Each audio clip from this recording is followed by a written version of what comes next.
Ano yan? Yung envelope. Okay. Ay, nandun sa ano, cheese, nasa kwarto. Nasa kotse. Nasa kotse.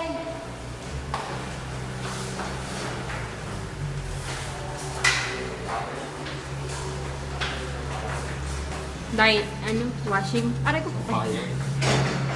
Washing area nga. Asan sampayan? Wala.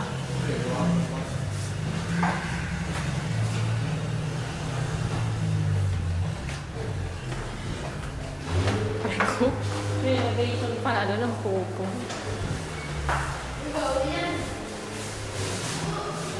Siguro dito ka. Ha? Siguro dito ka. Kaya ka dito. Ito, dito kwarto ni Kuya. Magkasama kami ni Mama. Yan na yun. Dito sinabunis. Ano ba yan? Yung kinabunis, nasa may washing area. Yung ingay-ingay kaya ng ano natin. Ng washing machine. Sa kabila. Doon ka sa CR.